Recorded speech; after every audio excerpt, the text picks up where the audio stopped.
கொண்டிருக்கிறேன். When my grandmother and my father needed you, you stood by them. எப்போதெல்லாம் எனது பாட்டிக்கும் எனது தந்தைக்கும் உங்கள் அன்பும் ஆதரவும் தேவைப்பட்டதோ அப்போதெல்லாம் நீங்கள் அவர் பக்கமாக நின்றிருக்கிறீர்கள் என்பதை நான் நன்றியோடு நினைவு கூறுகிறேன். And you showered your love and affection and respect on them. நீங்கள் அவர்கள் மீது அன்பை பொழிந்திருக்கிறீர்கள், மரியாதையை பொழிந்திருக்கிறீர்கள். So it is my duty to work in your interest. ஆகவே அந்த அன்பிற்கு நான் கடமைப்பட்டிருக்கிறேன். உங்கள் அனைவருக்காகவும் உழைக்க வேண்டியது, அர்ப்பணிப்போடு உழைக்க வேண்டியது எனது கடமை. Today, if we look at the nation and we see what the Prime Minister has done over the last 6-7 years, we see a weakened India. இந்த 6-7 ஆண்டுகளாக இந்தியாவை கவனித்து பார்த்தோம் என்றால் இந்தியாவின் பிரதமர் நரேந்திர மோடி தேசத்தை மிகவும் பலவீனப்படுத்தி இருக்கிறார். A divided India. இந்தியாவை பிரிக்க பார்க்கிறார். A India where the BJP RSS ideology keeps spreading hatred throughout the country. இந்த நாட்டில் பிஜேபியின் RSS இன் கொள்கை என்பது அன்பு விதைக்கப்பட்ட மனத்தில் வெறுப்பையும் பிரிவினையையும் விதைப்பது. Our biggest strength, our economy has been demolished. அவரது நமது நாட்டின் மிகப்பெரிய பலமான பொருளாதாரம் மோசமடைந்திருக்கிறது, அழித்தொழிக்கப்பட்டு விட்டது. Our youngsters are no longer capable of getting jobs. நமது இளைஞர்களுக்கு வேலை கிடைப்பதில்லை. And it is not their fault. இது அவர்களுடைய தவறு கிடையாது. It is the fault of the actions taken by our Prime Minister. நமது பிரதம மந்திரியால் ஏற்பட்ட விளைவு இது. What are these actions? Demonetization, a flawed GST, both designed to destroy the small and medium businesses of this country. என்ன மாதிரியான நடவடிக்கைகள் இது? இந்திய மக்களின் முதுகெலும்பை முறித்த பணமதிப்பு நீக்கம், மிக மோசமாக அமல்படுத்தப்பட்ட ஜிஎஸ்டி, இவை இரண்டும் இந்தியாவின் பொருளாதார கட்டமைப்பை உடைத்து நொறுக்குவதற்காகவே கொண்டு வரப்பட்டது. The Prime Minister and the BJP only help 5 or 6 of their closest industrialists. பிரதமர் நரேந்திர மோடியும் பிஜேபியும் 5 பெரும் பணக்காரர்களுக்கும் கார்ப்பரேட் முதலைகளுக்கும் மட்டுமே ஆதரவாக ஆட்சியை நடத்துகிறார்கள். They give them lakhs and lakhs of crores of rupees. லட்சக்கணக்கான கோடிகளை இந்த 5 பணக்காரர்களுக்கு பிரதமர் நரேந்திர மோடி அள்ளி வழங்கி இருக்கிறார். They allow them to monopolize industry after industry.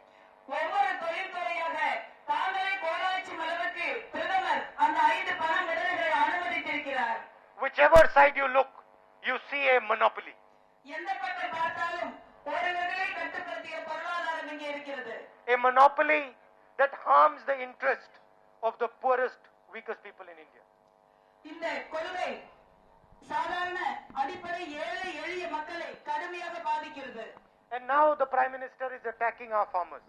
இப்பொழுது நமது பிரதம மந்திரி நமது இந்தியாவின் முதுகெலும்பான விவசாயிகளை தாக்குகிறார். He has brought 3 new laws which are going to destroy Indian agriculture. அவர் 3 கருப்பு சட்டங்களை விவசாயிகளுக்கு எதிராக கொண்டு வந்திருக்கிறார். அது இந்த தேசத்தின் விவசாயத்தை உருக்குலைக்க போகிறது. And hand Indian agriculture over to 2 or 3 big industrialists. இந்தியாவுடைய விவசாயம் 2 அல்லது 3 பெரும் தொழில் நிறுவனங்கள் கையில் சிக்கிக்கொள்ள போகிறது. Imagine that one of the laws clearly states that farmers cannot go to the court to protect themselves. அந்த 3 சட்டங்களில் ஒரு சட்டம் இந்த தொழில் நிறுவனங்களுக்கு எதிராக, கார்ப்பரேட் கம்பெனிகளுக்கு எதிராக பாதிக்கப்பட்ட விவசாயிகள் நீதிமன்றம் செல்ல முடியாது என்று சொல்கிறது. The Prime Minister and the BJP RSS have no respect for Tamil culture, Tamil language and Tamil history. பிரதமர் நரேந்திர மோடியும் பிஜேபியும் ஆர்எஸ்எஸும் தமிழ் மக்களுடைய கலாச்சாரம், பண்பாடு, மொழி எதையும் மதிப்பதில்லை. The Prime Minister says one language, one culture, one nation. இந்தியாவின் பிரதம மந்திரி ஒரு மொழி, ஒரு தேசம், ஒரு கலாச்சாரம் என்று சொல்கிறார். What does he mean? Is Tamil not a language? Is Tamil not an Indian language? Is Bengali not an Indian language?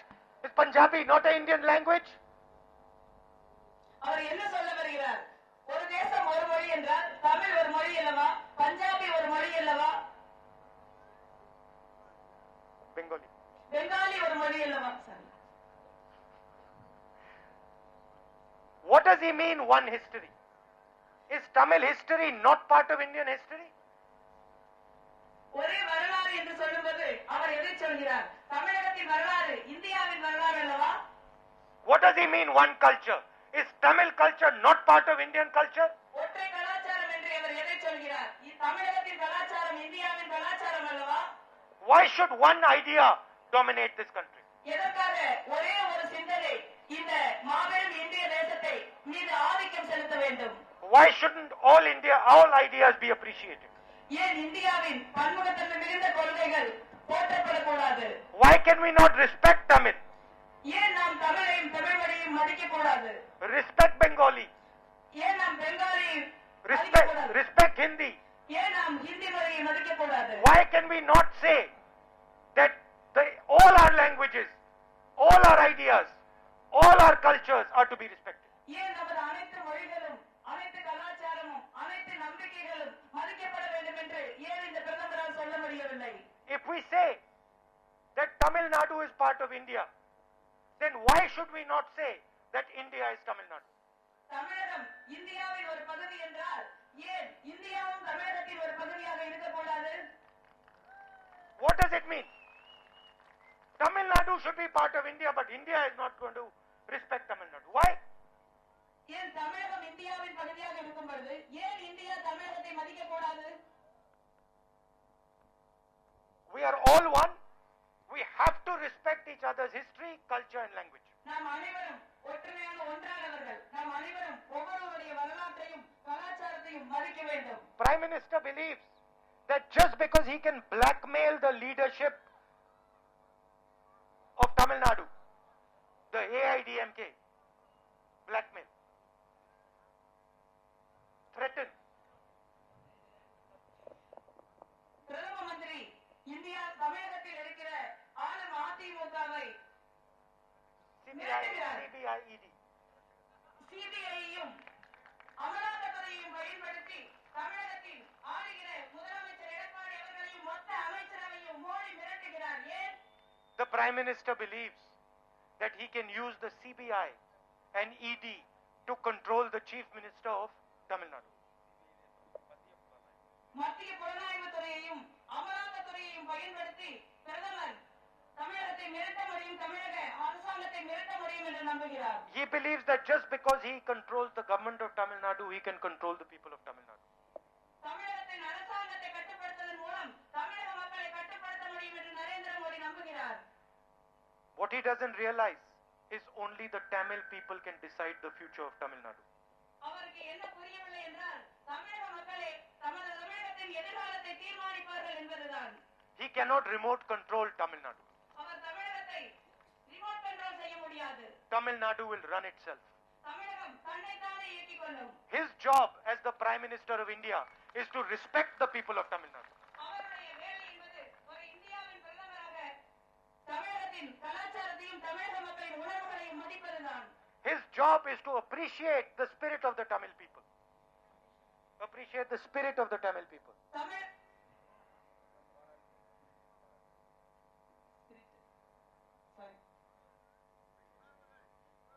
Tamil மக்களுடைய உணர்வுகளையும் தமிழக மக்களின் வரலாற்றையும் எழுச்சியையும் மதிப்பதுதான்.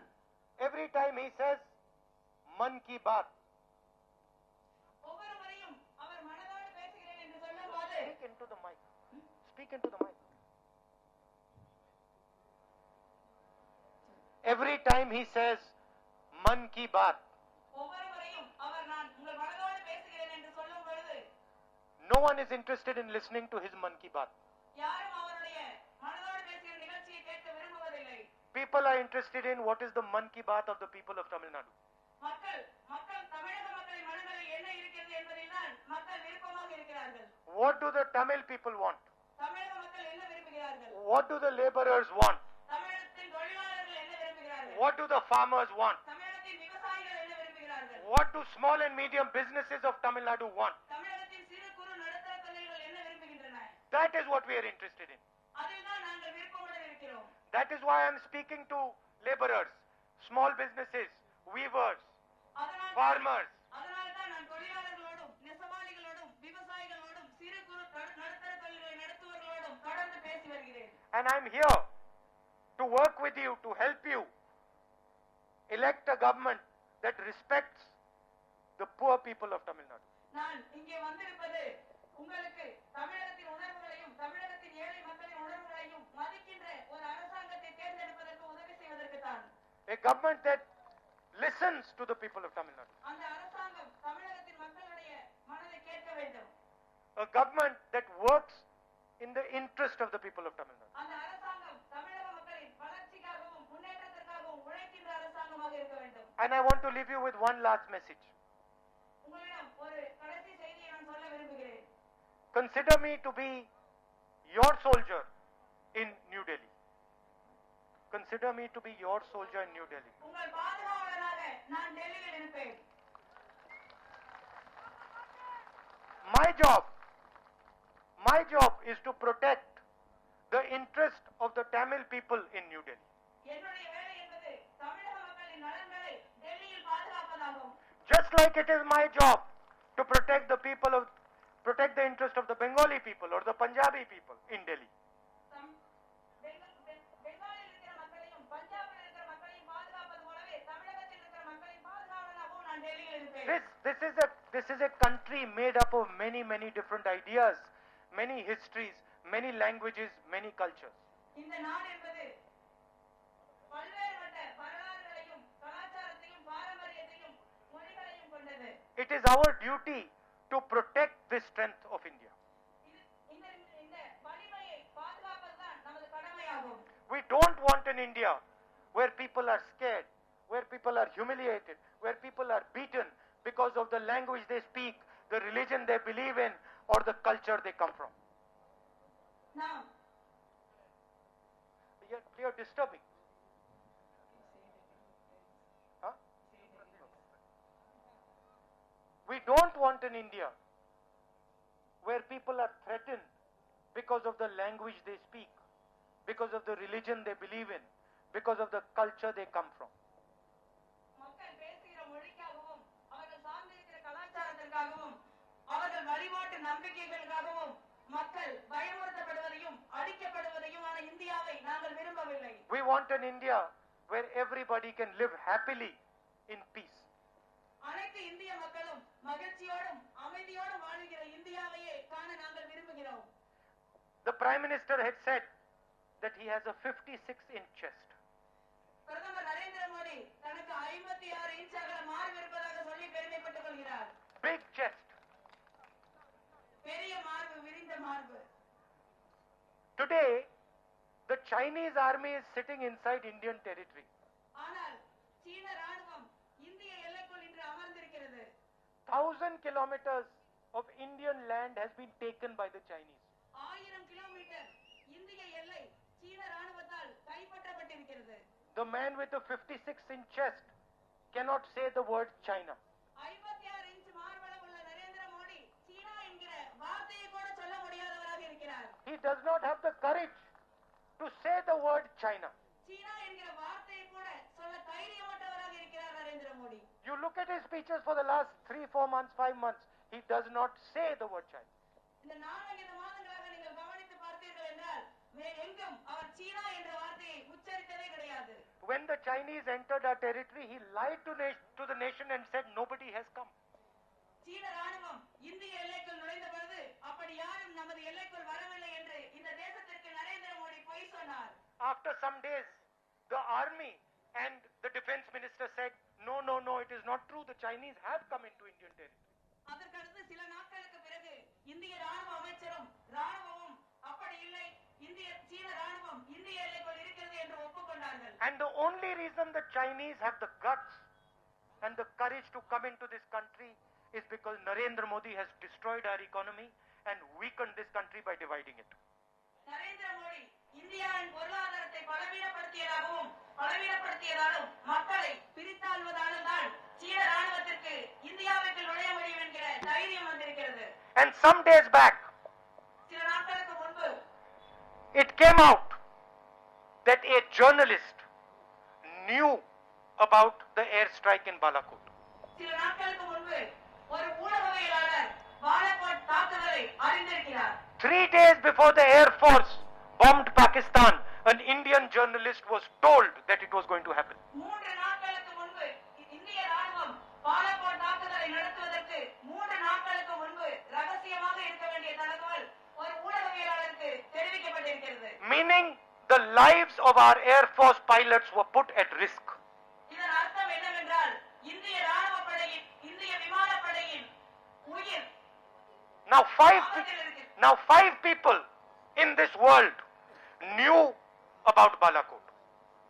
only 5 உயர்மட்டத்தில் அதிகாரத்தில் இருப்பவர்களே இந்த பாலகோட் தாக்குதலை பற்றி அறிய முடியும்.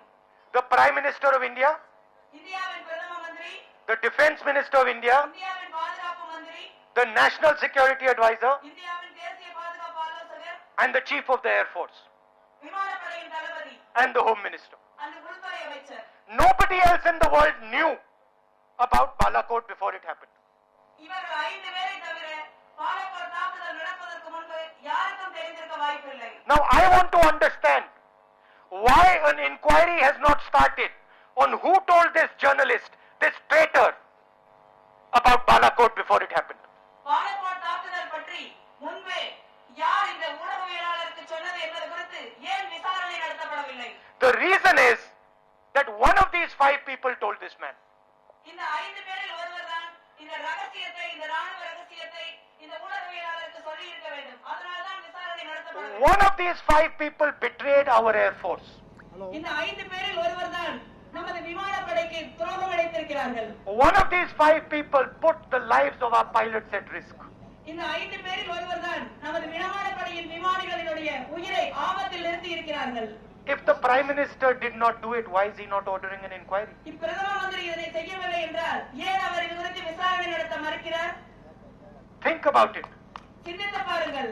The only reason that the Prime Minister has not ordered an inquiry is because he is the person through which that message has gone to this journalist. ஏன் இந்த பிரதம மந்திரி இந்த விசாரணைக்கு மறுக்கிறார் என்றால் இவர் மூலமாகத்தான் அந்த ரகசிய செய்தி ஊடகவியலாளருக்கு சொல்லப்பட்டிருக்கிறது. Or otherwise he should investigate and tell us which one of these 5 people did it. இல்லை என்றால் இந்த 5 பேரில் வேறு யார் இதை சொன்னார்கள் என்று விசாரணை நடத்தி இருக்க முடியும். Thank you very much for coming here today. இங்கே வந்திருக்கிற உங்கள் அனைவருக்கும் இங்கே வந்ததற்காக என் மனமார்ந்த நன்றியை தெரிவித்துக் கொள்கிறேன். It's a pleasure for me.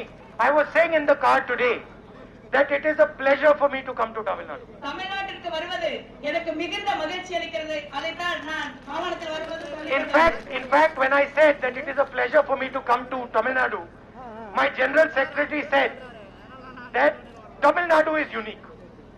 நான் தமிழகத்திற்கு வருவது எனக்கு மிகுந்த மகிழ்ச்சி அளிக்கிறது என்று சொன்னபோது எங்கள் கட்சியின் பொதுச் செயலாளர் சொன்னார், தமிழ்நாடு ஒரு தன்னிகரற்ற ஒரு மாநிலம்.